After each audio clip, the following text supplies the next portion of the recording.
Telephone শুভ দাশগুপ্ত। সন্ধে 7টায় phone করার জন্য বলেছিল সে।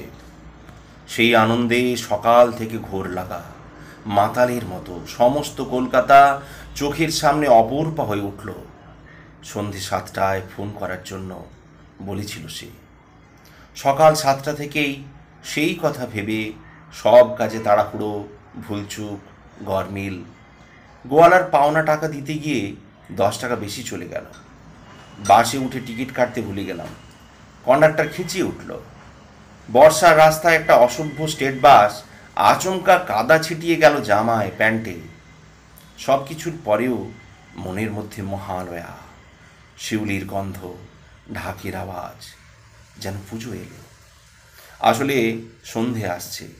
সন্ধে 6টার পর থেকে উত্তেজনা বাড়ল। চেনা লোককে চিনতে পারলাম না। এগিয়ে দেওয়া চায়ের কাপ অবহেলায় ফেলে রাখলাম। ঘড়ির কাঁটা এগোচ্ছে, উত্তেজনা বাড়ছে। তারপর সন্ধে 7টা। ফোন তুললাম, এনগেজড। আবার ডায়াল, আবার এনগেজড। কপালে ঘাম জমতে লাগলো, সারা মুখে বিস্বাদ। আবার ডায়াল, আবার এনগেজড। এবার ক্ষুণ্ণ মন, দিশেহারা, ফোনটাকে ভেঙে গুঁড়িয়ে ধুলো করতে উদ্যত। আবার ডায়াল এবং আবারও এনগেজড।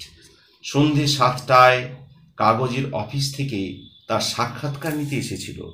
টেলিফোনের রিসিভার নামানো ছিল, তাই উঠে যাবার আগে সাংবাদিক বলল, শেষ একটা প্রশ্ন, এটা নিতান্তই ব্যক্তিগত, বলুন। এতক্ষণ তো অনেক কিছুই জানলাম আপনার সম্পর্কে। শেষে জানতে চাইব, আপনার স্বপ্ন কি? আমার স্বপ্ন শুনবেন? আমার স্বপ্ন বিরাট বড় হওয়া, অনেক উঁচুতে আরোহণ করা। আমি স্বপ্ন দেখি আমি ক্রমশ আকাশের উচ্চতায় উঠে যাচ্ছি। অসংখ্য হাত আমাকে ছুঁতে চাইছে, নাগাল পাচ্ছে না। ধন্যবাদ, এমন স্বপ্নই আপনাকে মানায়। চলি। তারপর সে ফোন করলো কাগজের অফিসে। শোনো, পাঠিয়েছিলে যাকে, সে খুব ভালো ইন্টারভিউ নিয়েছে। সবই তোমার বদান্যতা।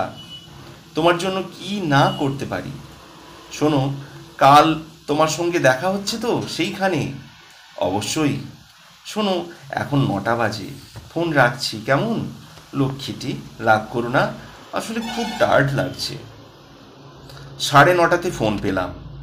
হ্যালো, ও সরি, লাইনটা পাচ্ছিলে না তো? আর বলো না, কি যে দুর্ভোগ। আমি সেই কখন থেকে বসে আছি, বাড়ির সবাই পরপর শুধু ফোনই করে যাচ্ছে। কি যে বিপত্তি। যাই হোক, রাগ করো না। পরশু আসছে তো সেইখানে?